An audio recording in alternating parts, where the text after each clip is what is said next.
September 1944. The humid air above Borneo shimmered like liquid glass.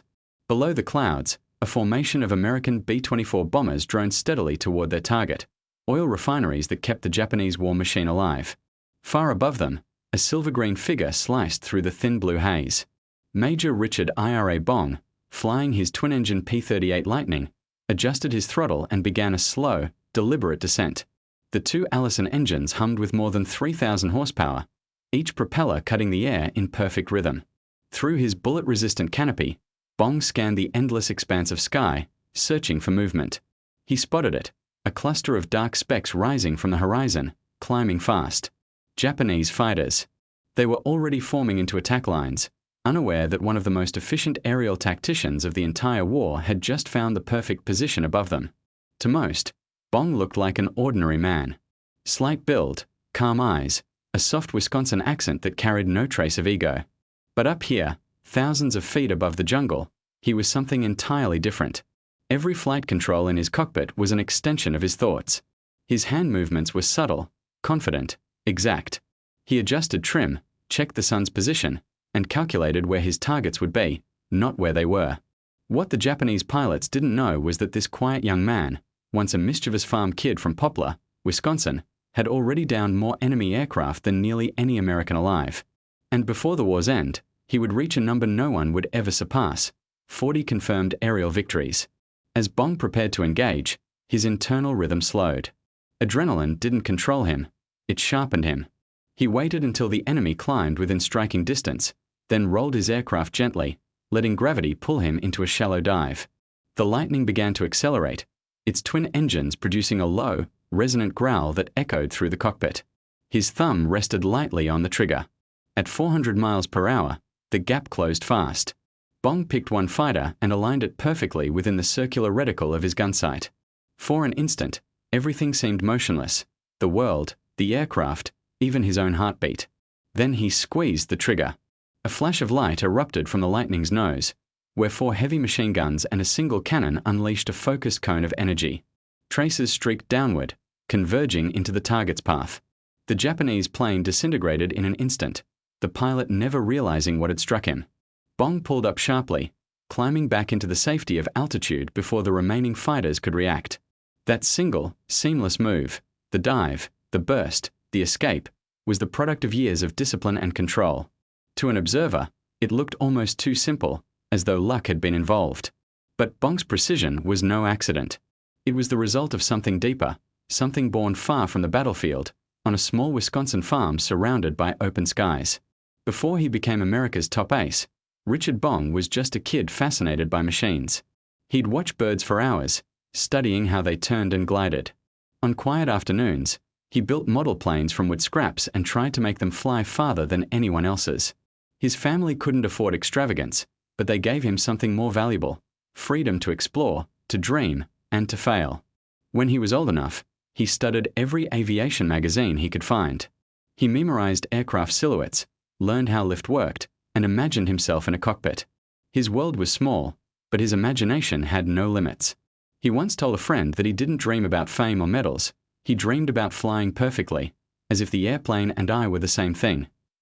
That dream carried him all the way to flight school in California, where he quickly stood out, not for discipline, but for daring. His instructors soon learned that the polite boy from Wisconsin had a mischievous side. He performed unapproved low-level rolls over airfields and once buzzed a group of officers so low that dust kicked up from his propellers. It was reckless, and it nearly ended his career before it began. But someone important noticed something in him: General George Kenney, commander of the 5th Air Force. While others saw a rule-breaker, Kenney saw potential. Bong's reflexes were uncanny, his sense of spatial distance almost supernatural. He seemed to see motion in 3 dimensions, predicting how an aircraft would move before it did. That wasn't something you could teach, it was instinct. Kenney decided not to ground him permanently. Instead, he pushed Bong through extra training, giving him every opportunity to master his talent rather than waste it. And under that pressure, Bong's chaotic energy began to turn into precision. He learned that discipline wasn't the opposite of freedom, it was the thing that made freedom possible. By the time he completed his training on the P-38 Lightning, a fighter that many pilots found intimidating, Bong had already begun to transform. The very aircraft that frightened others became his element. Twin engines, twin tails, and an unusual design that looked awkward at first glance but held hidden strengths. Bong understood that, in the right hands, the Lightning could do things no other fighter could. What began as a reprimand would soon become the start of something extraordinary. The same boy who once showed off over California would soon use his instincts to protect entire bomber formations across the Pacific. In just 2 years, he would rise from an unknown lieutenant to the most accomplished fighter pilot in American history. A legend not built on luck or aggression, but on calm precision, relentless practice, and one brilliant, impossible trick that made him nearly untouchable in the sky. And it all started with a farm boy who refused to stop flying. The heat in New Guinea was like nothing Richard Bong had ever known. The air was thick and wet, clinging to skin and metal alike. The runways were short, the jungle pressed in from all sides, and every flight meant stepping into uncertainty. It was late 1942 when Bong arrived with the 9th Fighter Squadron, part of the 49th Fighter Group. The war in the Pacific was still a storm without a center, dozens of scattered battles across islands most Americans had never heard of. For the Japanese, this was familiar territory. Their pilots were veterans of years of air combat, from China to the Philippines. For Bong, it was his first real test. On his first combat mission, the squadron was scrambled to intercept Japanese bombers approaching Allied positions near Buna. The sky that morning was pale and blinding. As Bong's P-38 climbed into the sunlight, he could already see distant silver dots, enemy aircraft, protected by fast-moving escorts. The radio filled with chatter. "Zeros, high at 2 o'clock," someone shouted. The formation tightened instinctively. Bong's pulse quickened, but his mind stayed clear. He remembered every word from training. Stay fast, stay high, don't turn with them. The Japanese Mitsubishi A6M0 was light, agile, and beautiful in the air, a dancer. The P-38 Lightning was none of those things. It was heavier, larger, built for strength and firepower. If you tried to dance with a Zero, you'd lose. But if you treated the sky like a chessboard, every move measured and calculated, the Lightning could become unstoppable. Bong's first engagement was chaotic. Fighters spiraled and dived, engines screamed through clouds. He tracked a bomber formation, ignoring the temptation to chase the enemy fighters. Instead, he positioned himself high above and behind the bombers, waited until one turned slightly off formation, and dove. The moment lasted 2 seconds, a short burst, precise aim, a flash, and it was over. His first confirmed victory. Later, in the debriefing tent, Bong said almost nothing. His report was factual, stripped of emotion, altitude, range, result. But inside, he was analyzing every detail, the timing, the positioning, the rhythm. He understood something that day that would define the rest of his career. Combat wasn't about chaos. It was about geometry. He began experimenting with altitude advantage, learning that starting high meant control. If he could convert altitude into speed at the right moment, he could strike with overwhelming power and vanish before the enemy even reacted. He practiced using the Lightning's nose-mounted weapons as a single point of focus. Unlike most American fighters, which carried guns in the wings, the P-38 concentrated all its fire forward. There was no convergence zone, no guessing where bullets would meet. Every round went straight ahead. That simple fact made Bong deadly. He didn't need to fire long bursts. He waited for the exact instant when his target filled the gunsight circle, and fired for half a second. His squadron mates began to notice the pattern. While others returned with empty ammunition belts, Bong landed with most of his rounds untouched, and 1 or 2 more enemy aircraft confirmed. He wasn't the fastest to react or the most daring, but his precision made him terrifyingly effective. As the months passed, Bong's confidence grew. The P-38's twin engines gave him both speed and security. If one failed, he could fly home on the other, a luxury few pilots had.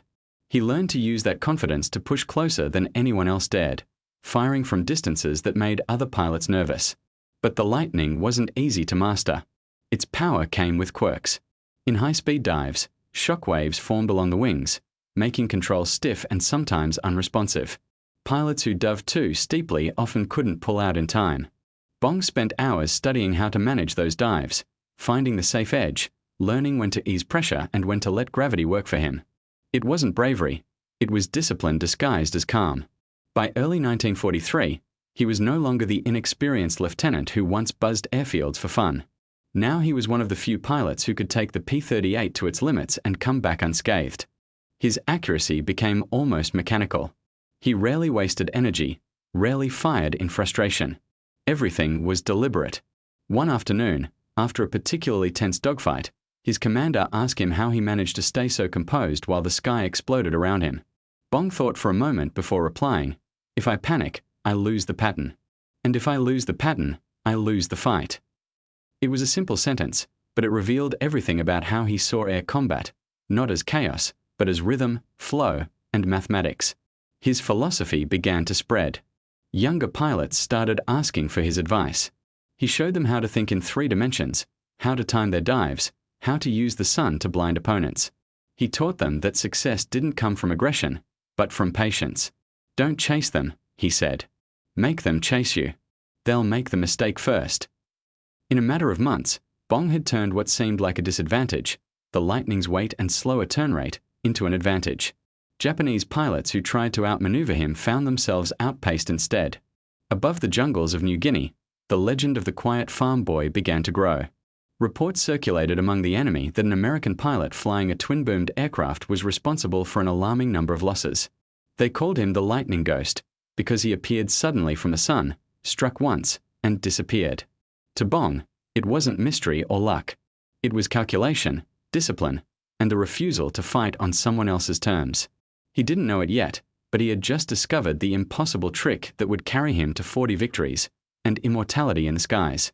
By mid-1943, Richard Bong had turned the chaos of air combat into something close to a science. What had once been instinct was now a pattern, one he could repeat with cold precision.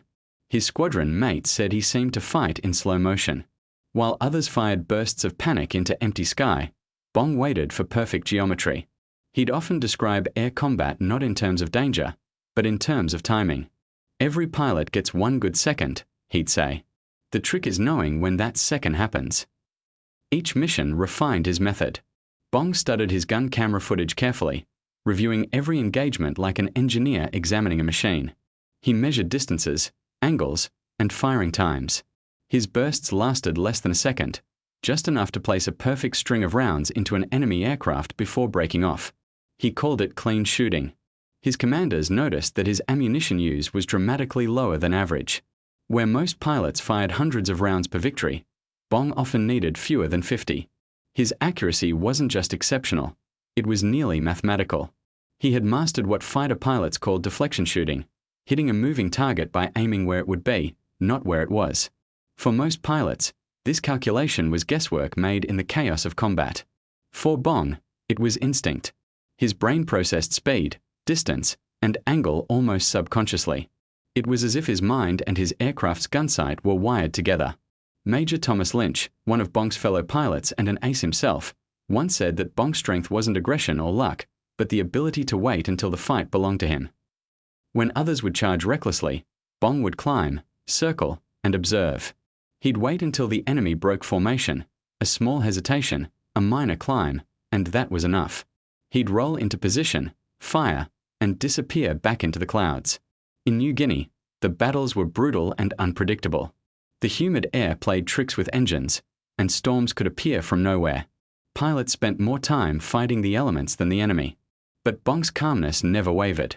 He trusted his routine: check altitude, read the wind, find the sun, and control the tempo of the engagement. Every flight began with patience. He'd circle above the formation, watching both friend and foe. He treated combat like a long game of chess played at 400 miles an hour. One wrong angle, one careless turn, and it was over, not because of fear, but because of physics. He started teaching others how to think like him. When rookies joined the squadron, they'd often ask what the secret was. Bong's answer was always the same: don't fight their fight. Make them fight yours. That simple line became doctrine. Soon, the 49th Fighter Group was fighting with Bong's rhythm: short bursts, fast strikes, and disengagement before the enemy could recover. The results were astonishing. Japanese bombers rarely completed their missions. Escorting Zeros found themselves ambushed from above by pilots who struck once and disappeared. As his victories grew, Bong developed a quiet reputation even among his enemies. Japanese pilots began reporting encounters with an American P-38 that seemed impossible to catch or predict. They described attacks that came from nowhere, precise, short, and devastating. Some called it the lightning phantom. To Bong, it was never about mystique. It was about control. He knew that mastery wasn't just technical, it was mental. Many pilots lost focus when the sky filled with smoke and gunfire. He learned to slow everything down in his head, to see motion as patterns rather than chaos. One of his friends recalled that Bong could look at a dogfight and instantly describe its geometry, who had the energy advantage, who was doomed, who could still escape. He didn't see planes, the friend said. He saw math. In July 1943, Bong's refined system was tested in one of his most intense engagements. A formation of Japanese bombers and their escorts moved toward Allied supply lines near Leh. Bong led a small flight to intercept. They climbed higher than the enemy, positioning themselves with the sun behind their tails, invisible until the last moment. When Bong dove, the airframe shuddered as the lightning accelerated past 420 miles per hour. He selected a single bomber at the rear of the formation, aimed, and fired 3 short bursts. The combined power of his 4 machine guns and 20mm cannon tore through its fuselage. Without pausing, he rolled and climbed again, using his momentum to rise above the confusion. Below him, the remaining bombers scattered. The Japanese fighters turned to pursue, but their speed couldn't match the P-38's climb rate. Bong repositioned, dove again, and claimed another target. In less than 2 minutes, he had eliminated 2 enemy aircraft and disrupted an entire strike. Back at base, his mechanics inspected the lightning and found it nearly untouched. He'd fired fewer than 100 rounds, a record few could match. When asked how he stayed so calm under fire, Bong simply said, "You don't chase perfection up there. You wait for it." By the end of 1943, Bong's kill count had risen dramatically. His precision had become legendary among Allied pilots. To celebrate, he had the nose of his aircraft painted with a name, Marge, after his girlfriend back in Wisconsin. It became one of the most recognized aircraft in the Pacific Theater. But Bong didn't let fame distract him. While newspapers called him America's lightning ace, he remained focused on the work.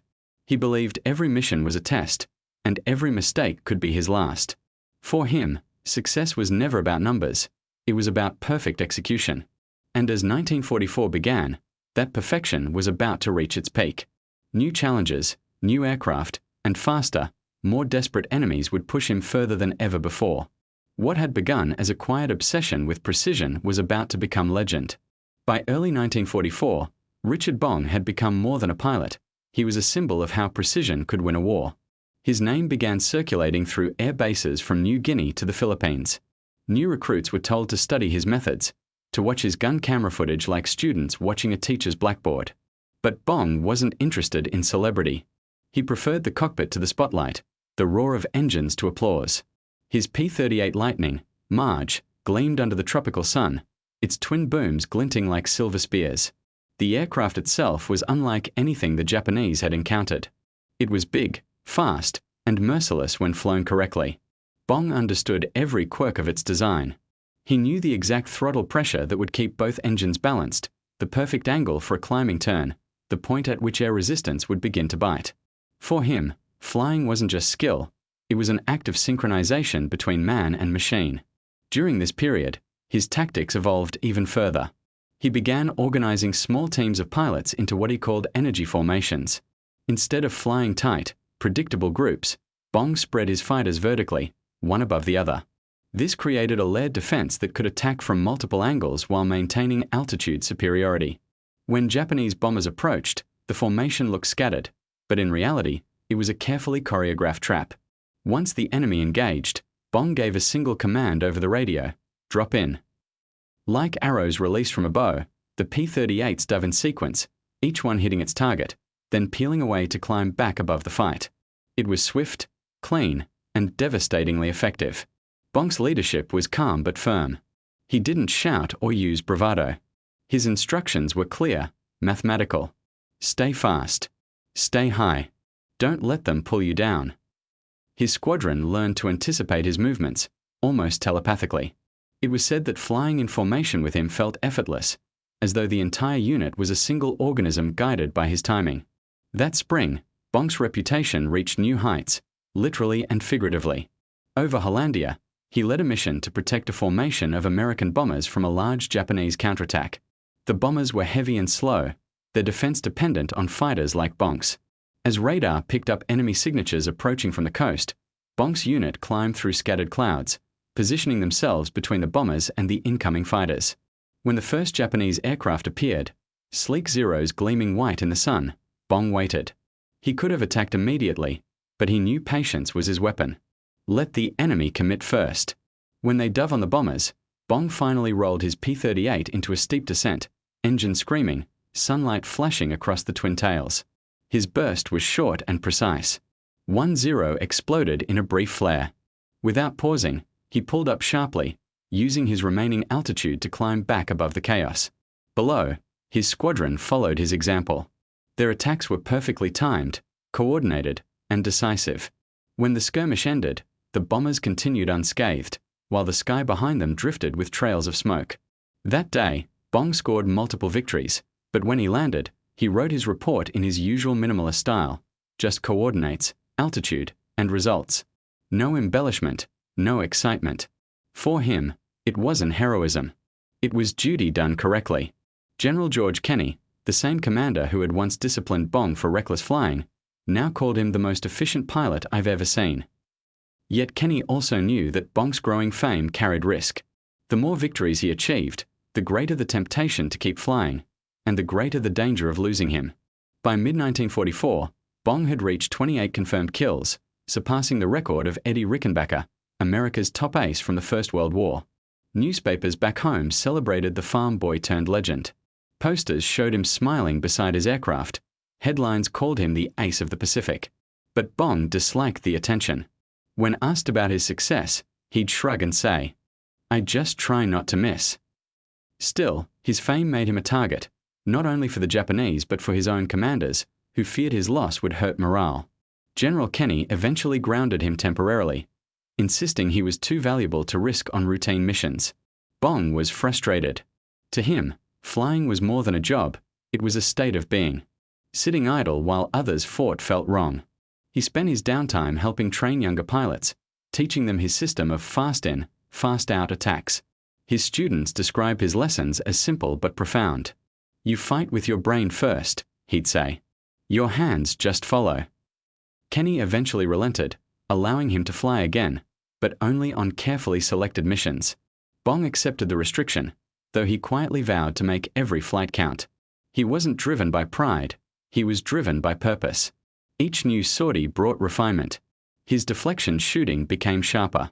His situational awareness, already exceptional, bordered on uncanny. During one dogfight, a fellow pilot later recalled, Bong avoided a near ambush by a Zero that had approached unseen from below. Without even looking, Bong rolled left and fired a short burst that sent the attacker spiraling away. He didn't see it, the pilot said afterward. He felt it. As Bong's precision reached near perfection, so did his legend. He wasn't the loudest, fastest, or most aggressive pilot in the sky. But in an era defined by chaos, he represented something different, control. Where others saw war as survival, he saw it as discipline made visible. And though he didn't know it yet, the months ahead would push that discipline to its breaking point. Because even the most flawless system can't escape the unpredictability of war. Soon, Bong would face missions that tested not only his tactics, but his endurance, and reveal just how far calmness could carry a man through the storm. By the summer of 1944, Richard Bong was flying at the edge of human precision. Each mission added another layer to his legend, but also to the weight he carried. The Pacific skies had changed. Japan's air forces were weakening, but desperation made them even more dangerous. Younger, less experienced pilots replaced veterans, yet they fought with reckless courage. For Bong, that made the air unpredictable, filled with chaos he could no longer entirely control. His P-38 Lightning, Marge, had become an icon across the 5th Air Force. The painted face of his sweetheart on its nose was instantly recognizable to friend and foe alike. Even Japanese pilots began reporting sightings of the American with the girl on his plane. But for Bong, the artwork was more than decoration, it was focus. Every time he climbed into the cockpit, it reminded him that precision was not about glory. It was about coming home. By now, Bong's missions often involved leading formations rather than flying alone. He coordinated entire groups of Lightnings to escort bombers deep into enemy territory. It was not a simple task. The B-24 Liberators were slow and vulnerable. Their only defense lay in discipline and teamwork. Japanese fighters tried to cut through from above or below, using the sun or clouds for cover. Bong anticipated each move. His formation operated like a well-tuned watch, rotating altitude, alternating engagement angles, and striking only when conditions favored them. April 1944 brought one of the defining moments of his career. Over Hollandia, intelligence had detected large numbers of Japanese aircraft preparing to intercept Allied bombers. Bong led the defensive screen. As they climbed through 20,000 feet, the sunlight flashed across the ocean like shards of glass. The radio crackled with tension. Multiple contacts, high and east, came the warning. Bong's calm voice cut through the static. Hold altitude. Let them come. He watched as the first group of Japanese fighters appeared, a wave of glinting dots growing rapidly larger. Most pilots would have charged straight in. Bong waited, reading the enemy formation, measuring its climb rate, watching how the lead fighters adjusted their turns. Then he saw it, the moment they leveled out to attack the bombers. He rolled his P-38 inverted and dove, engine screaming. The lightning dropped like a falling star. At over 400 miles per hour, Bong closed the distance in seconds. He fired a half-second burst, then another. One aircraft fell away in smoke, another burst into fragments. Before the defenders could respond, Bong was already climbing again, using the P-38's twin engines to power him safely out of range. The attack broke the enemy's formation, giving the bombers enough time to continue unscathed. When Bong returned to base, his aircraft bore a few bullet holes, nothing serious. The mechanics patched them silently, accustomed by now to his quiet efficiency. That day, he added 3 more victories to his tally.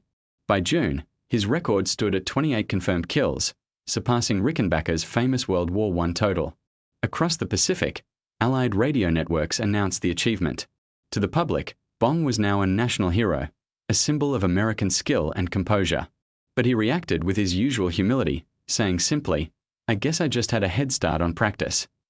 His commander, General Kenny, tried to ground him again. "You've done enough," Kenny said. "You're too valuable to lose." Bong nodded, but his eyes betrayed his restlessness. Flying was no longer a job. It was his rhythm, his balance. Without it, he felt incomplete. Eventually, Kenny allowed him to return to selective missions, high-priority operations where his leadership could make the difference. These weren't the easy flights. They were deep, dangerous incursions where the enemy still had teeth. And Bong, ever precise, approached them as challenges to refine his art even further. In one of those missions, over Borneo in October 1944, Bong faced perhaps his most difficult fight.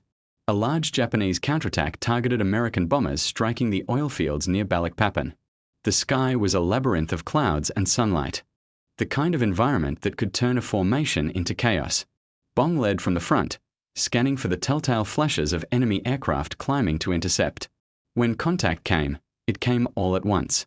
Zeros appeared from every direction, diving through the clouds in coordinated pairs. The bombers tightened formation, but Bong knew they couldn't withstand that pressure for long. He called for his fighters to split into pairs and counterattack in waves. His voice on the radio was calm, almost casual. "Stay with your wingman. Make your shot count." He spotted 1-0 lining up on a bomber and dove to intercept. Traces flew past his canopy as he squeezed the trigger for less than a second. The enemy fighter vanished from his gun sight, replaced by empty sky. Another approached from below. He rolled, fired again, and climbed sharply. But then a new problem emerged. His right engine began to sputter, coughing smoke. Bong feathered the propeller, shut the damaged engine down, and kept flying on one. For most pilots, this would mean retreat. Bong kept going. He continued leading the engagement, making precise attacks, firing short, controlled bursts even as the lightning trembled from asymmetric thrust.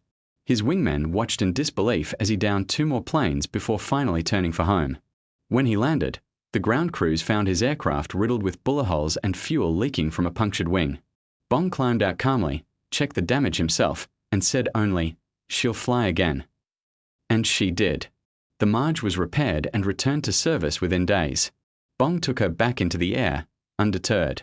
Each new sortie added to his record: 35, then 36, then 37. By December 1944, he had achieved his 40th confirmed victory. No other American pilot had ever come close. Kenny, acting under orders from General MacArthur, finally grounded him for good. It wasn't a punishment, it was preservation. Bong was more than a soldier now, he was living history. When his last mission ended on December 17th, he wrote his final report with the same calm brevity he'd used for every flight. Patrol completed. No enemy contact. There were no speeches, no grand farewells, just silence, engines cooling under the tropical sun. For Bong, the count of 40 wasn't a trophy. It was proof that discipline, patience, and precision could triumph in a world where chaos seemed unstoppable. Yet even as he returned home, another frontier was waiting. A new kind of aircraft was emerging, faster, louder, and unlike anything he had flown before. And soon, that frontier would call him again. When Richard Bong returned to the United States in early 1945, the world seemed quieter, but for him, silence was its own kind of storm. He had spent years living at full throttle, measuring time in heartbeats and split-second calculations. Now, the war that had defined him was nearing its end. The skies over the Pacific no longer demanded his precision, yet the idea of grounding himself completely felt unnatural, almost impossible. Back home, he was greeted as a hero. Newspapers called him America's ace of aces. He was invited to parades, interviews, and endless dinners in his honor. Everywhere he went, people wanted to shake his hand, to see the farm boy who had turned air combat into an art form. But behind the smiles and polite nods, Bong felt restless. He missed the simplicity of the cockpit, the clean logic of altitude, speed, and control. At one event, a reporter asked him what it felt like to be the greatest fighter pilot in American history. Bong's answer was brief: "It means I had good teachers, good equipment, and a lot of luck." The crowd laughed, but those who knew him well could hear the honesty in his voice. Despite his record, Bong never spoke of himself as a warrior. He saw flying as a craft, not a contest. In private letters to his fiancée, Marge Vatndal, he wrote that he never thought of his missions as victories, but as work done carefully and completely. "If I did my job right," he wrote once, "then someone else made a home." In Washington, military officials debated how to use him. He was too valuable to return to combat, yet too skilled to remain idle. Eventually, Lockheed offered him a position as a test pilot, a chance to help shape the next generation of aircraft. It was an opportunity to continue doing what he loved most, flying at the edge of possibility. The new plane was called the P-80 Shooting Star, America's first operational jet fighter. Sleek, smooth, and incredibly fast, it represented the dawn of a new age. Propellers were giving way to jet engines, and aviation itself was transforming before his eyes. For Bong, the transition was both exciting and humbling. He had mastered the propeller-driven world, but jets were something different entirely. There were no torque effects, no propeller drag, no reassuring vibration of pistons. Just thrust, silence, and speed beyond anything he had ever felt. At first, he struggled to adjust. The P-80 accelerated like nothing before it. Small movements on the throttle produced dramatic changes in power. The sensation of flight felt smoother, colder, more mechanical. Bong treated it with the same respect he once gave the Lightning. He studied its systems meticulously, learning how the new fuel pumps, turbines, and compressors behaved. Lockheed engineers admired his precision. He didn't just fly, he observed. After each test flight, he filled entire notebooks with detailed notes, temperatures, response times, vibrations, engine noise. His feedback helped refine the jet's handling characteristics, making it safer for the pilots who would one day fly it into battle. In some ways, the jet world suited Bong perfectly. It was the natural continuation of his obsession with control and efficiency. Yet it also demanded something different: trust in machines that were still untested, still evolving. The P-80 was cutting-edge technology, but also fragile. Jet engines of the era were temperamental, prone to sudden failures. Bong understood the risk, but as always, he believed that discipline could overcome danger. Outside the cockpit, his life seemed finally at peace. He married Marge that winter in a small ceremony, surrounded by family and friends. For the first time in years, he allowed himself to relax, to laugh freely, to plan a future beyond the war. The two settled temporarily in California, close to the Lockheed facility in Burbank. But even in peace, the rhythm of flight called him. On clear mornings, he'd wake early and drive to the airfield before dawn. As the first rays of sunlight touched the runway, he'd stand beside the jet, running his hand along its smooth aluminum skin. It was a ritual, One last connection to the world he understood best. He told Marge once that testing these new aircraft reminded him of his first days in New Guinea. "It's not about danger," he said softly. "It's about discovery. We are learning what the sky can really do."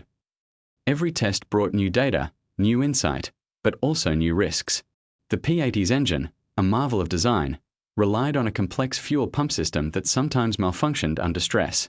Bong, meticulous as always, followed every checklist, every safety procedure, but even perfection couldn't eliminate the unpredictable. As he prepared for another test flight in early August 1945, few realized how historic that day would become. The world was about to change forever, not just for Bong, but for all of humanity. For the first time, he was flying not to fight, but to explore, to push the limits of what aviation could be. In the same hours that nations prepared to end the greatest conflict in history, one man stepped into the cockpit of a jet that represented the future.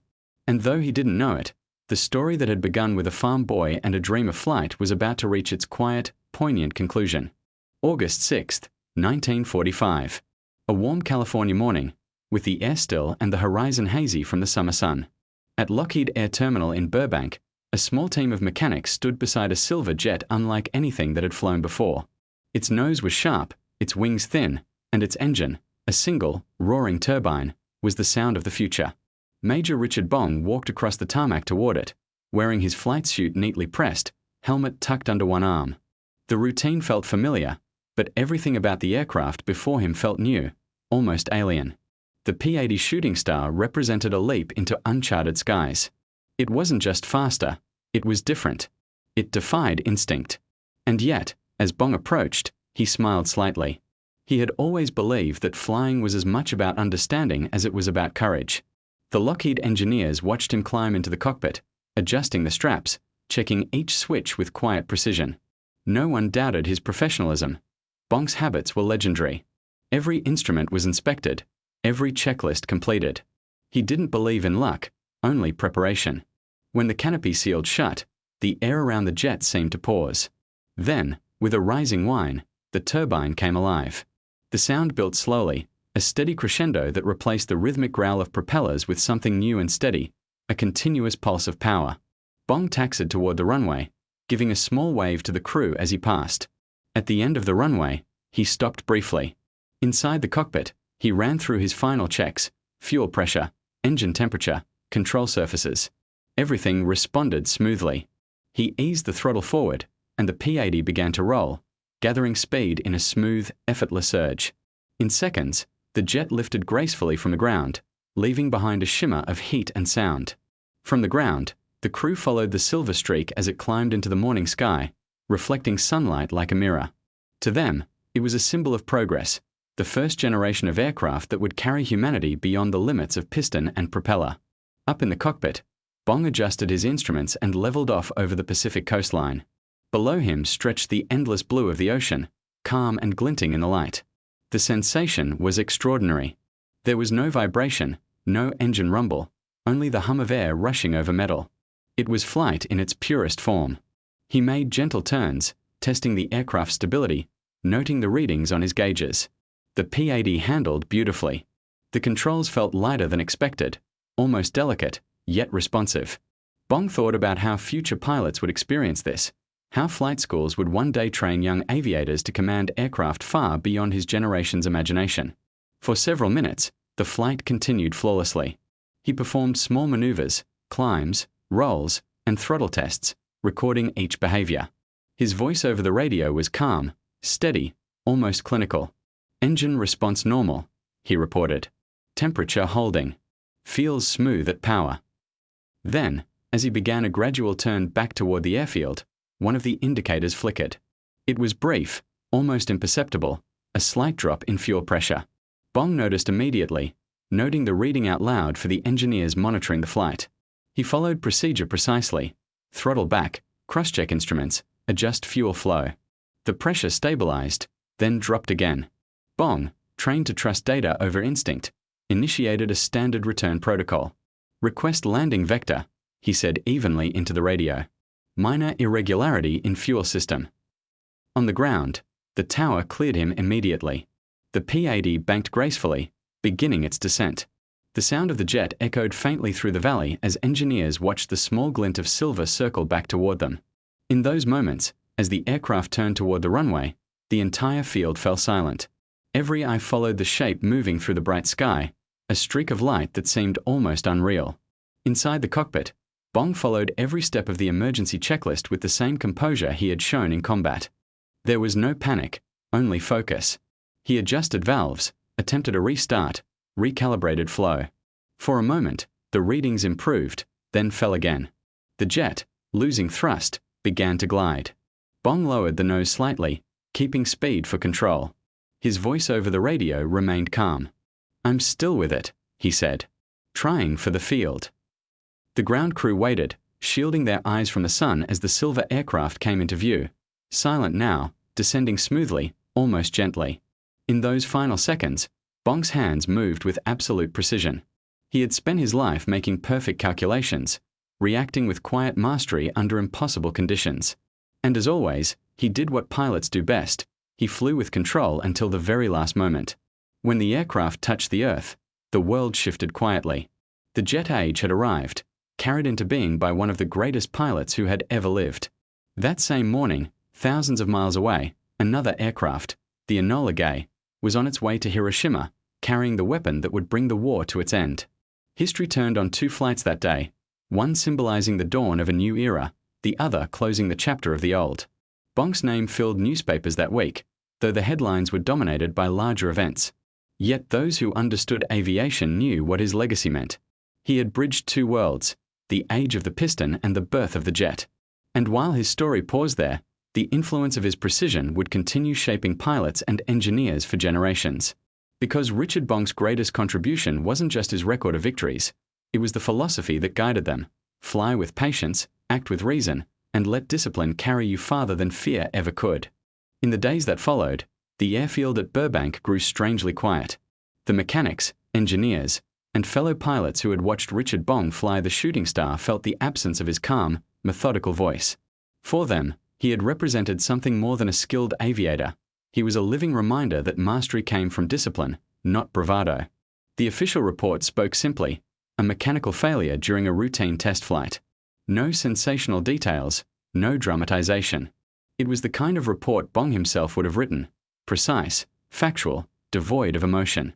The Lockheed team continued testing, their work resuming just days later, but his influence lingered.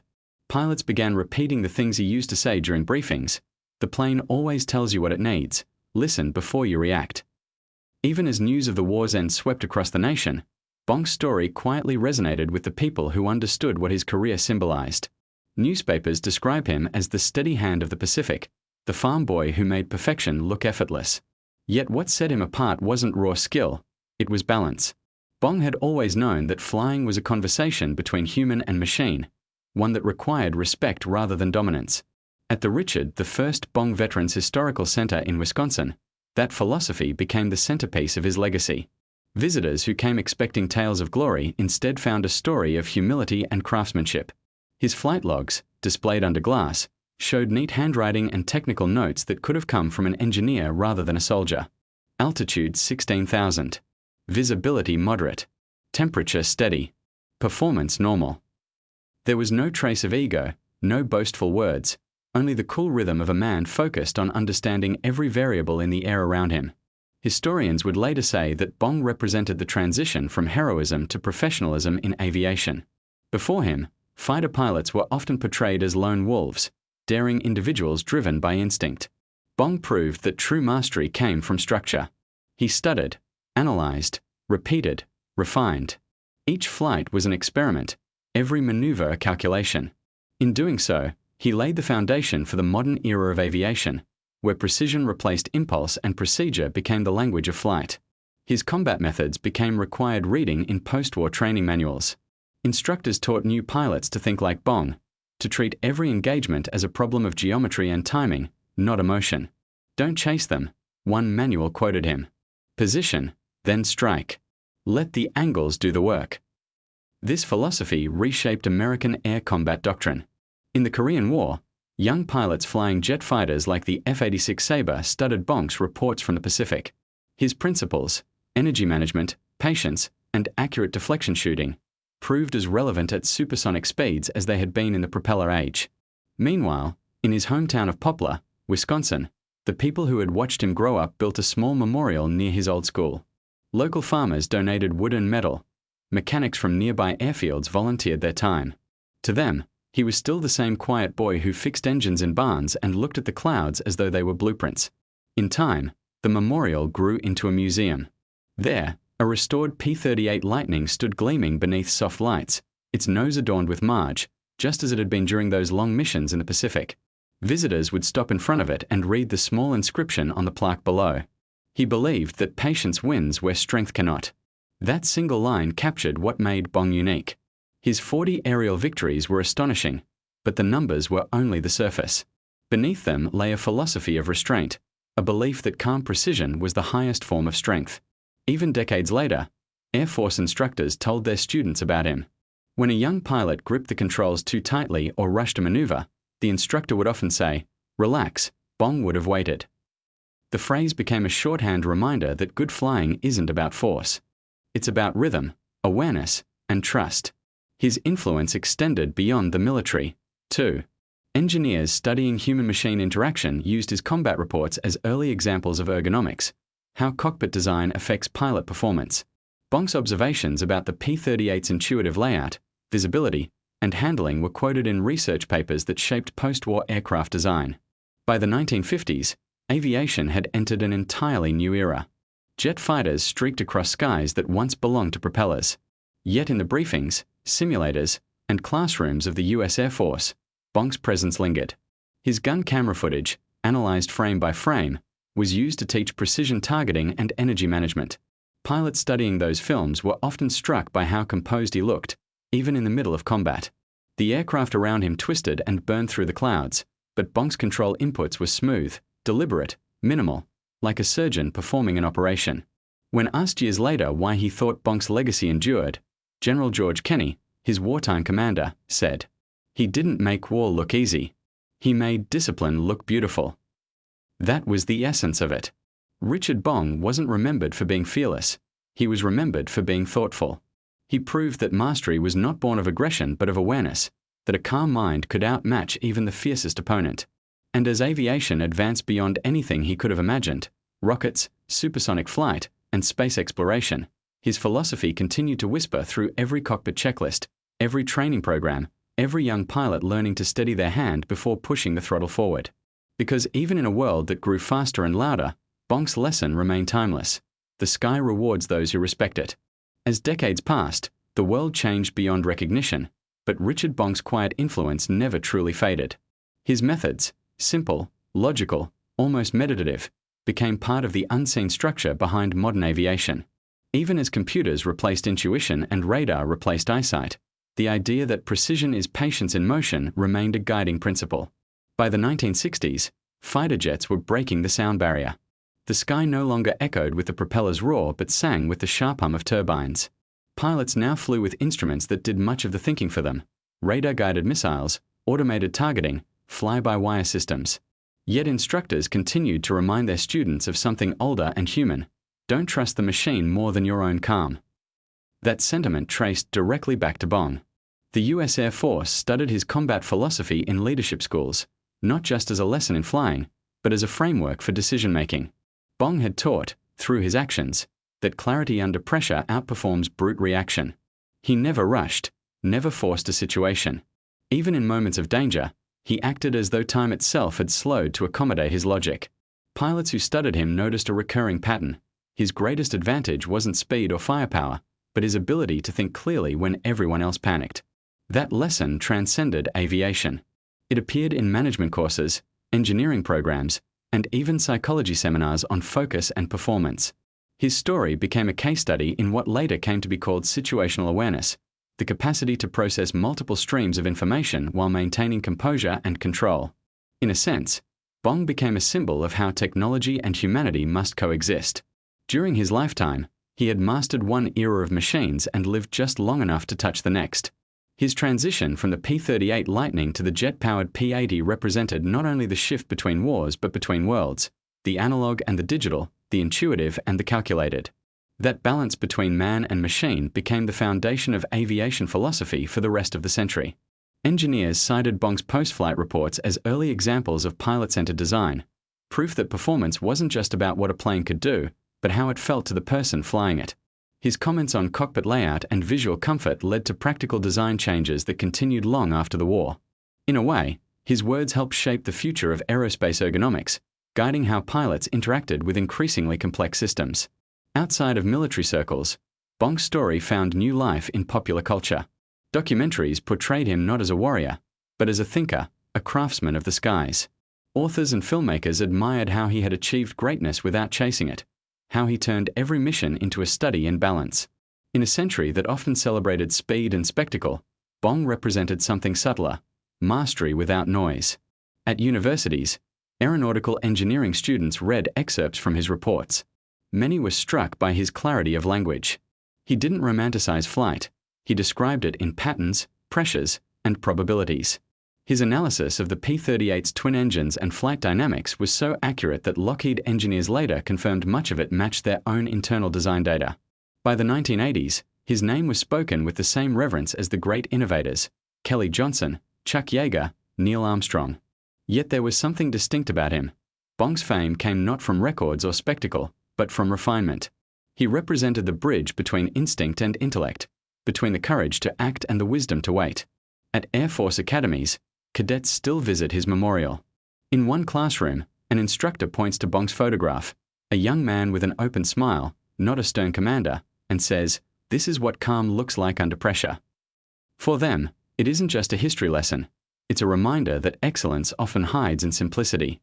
Modern pilots flying advanced jets like the F-22 and F-35 operate in a world so distant from Bong's that it might seem impossible to compare. Their cockpits glow with digital displays, artificial intelligence assists with targeting, and data flows in from satellites orbiting the planet. Yet, when training simulators freeze or systems malfunction, every pilot still hears an echo of the same principle: stay composed. Assess. React only when ready. That mindset, patient, methodical, human, began in the cockpit of a P-38 Lightning over the jungles of New Guinea. Even NASA engineers, designing spacecraft decades later, reference Bong's disciplined flying style when developing astronaut training protocols. His name appeared in discussions about focus, minimal movement, and energy management, the same elements that define space navigation. It was an acknowledgement that calm, deliberate thinking is universal, whether one is flying through clouds or orbiting the Earth. In the world of aviation psychology, Bong's career became a model for understanding how expertise develops.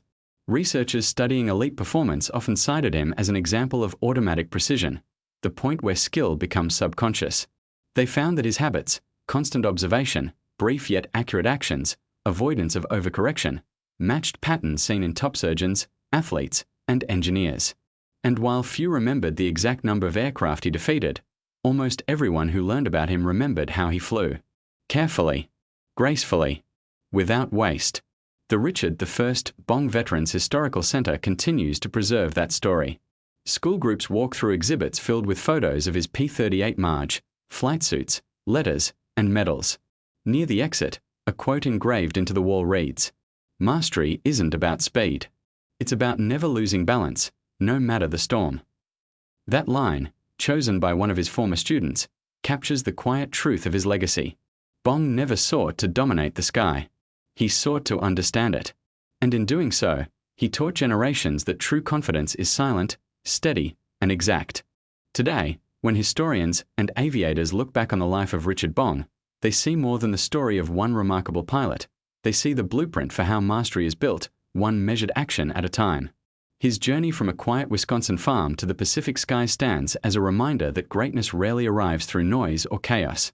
It grows through patience, preparation, and purpose. Each generation finds its own meaning in Bong's legacy. For pilots, he is the symbol of clarity, proof that confidence is born from consistency. For engineers, he represents precision, the idea that technology must serve understanding, not replace it. And for anyone who strives to perform under pressure, he is the reminder that calmness is the most powerful tool of all. In aviation museums across the United States, there are rows of gleaming aircraft, jet fighters, bombers, transports, each representing a chapter in human progress. Yet, among them, The P-38 Lightning often draws a special kind of attention. Children point at its twin booms and ask how such a design could even fly. Veterans pause a moment longer, remembering what it once meant to see that shape high above the Pacific. And next to the nose art of Marge, Bong's familiar smile still seems to carry the warmth of a man who never let triumph turn him into someone else. Visitors read his flight logs and realize they are not records of destruction. They are studies in discipline. Altitudes, headings, wind corrections, fuel management, the details that kept a pilot alive. The numbers that turned chaos into control. What Bong left behind wasn't just a record, it was a philosophy. He showed that excellence doesn't require aggression, that real strength lives in restraint. In an era defined by speed and competition, he demonstrated that balance could be a weapon more effective than fury. His calm precision didn't just make him a better pilot, it made him a different kind of hero, one who inspired through composure rather than spectacle. His legacy quietly shaped the evolution of flight far beyond the war. In every cockpit checklist, in every line of pilot training, in every rule about patience before action, his influence lingers. Modern pilots who execute aerial refueling at night, astronauts guiding spacecraft during re-entry, even surgeons performing delicate procedures, all follow the same principles that Bong embodied: slow down, breathe, and act only when everything is clear. Perhaps that is why his story continues to feel relevant in a world that never stops accelerating. The faster technology grows, the more valuable calm judgment becomes. The more data floods our senses, the more important clarity of focus becomes. Bong's life proved that progress without control is chaos, and control without understanding is stagnation. But the union of both, courage guided by reason, is where human excellence truly lives. In classrooms, young cadets still study his diagrams. They trace the flight paths of his engagements, noting how every maneuver had purpose. No wasted motion, no unnecessary risks. When instructors explain energy management, they often point to his example. This, they say, is what mastery looks like. Outside, where the training jets roar across the horizon, his story continues to echo, not through sound, but through mindset. A mindset that whispers through every takeoff checklist and every calm breath before a mission begins. Patience first. Precision second. Courage always. And for those who walk through the Richard I Bong Veterans Historical Center, the final exhibit captures his legacy in a single line etched beneath his Medal of Honor. He flew not to conquer, but to understand. That simple sentence defines not just Bong, but the spirit of an entire generation that learned to navigate uncertainty with grace. It reminds us that even in the fiercest storms, whether in war, technology, or life itself, true mastery is never loud. It is quiet, deliberate, and deeply human. Because in the end, Richard Bong's story isn't just about a pilot who achieved 40 victories in the sky. It's about the idea that precision, humility, and calm resolve can carry a person, or a world, farther than force ever could. His lessons still drift above us, silent as the high air he once ruled. The farm boy from Wisconsin taught the world that flight, at its core, is not about defying gravity. It's about mastering balance. And that lesson, as timeless as the sky itself, will never fade.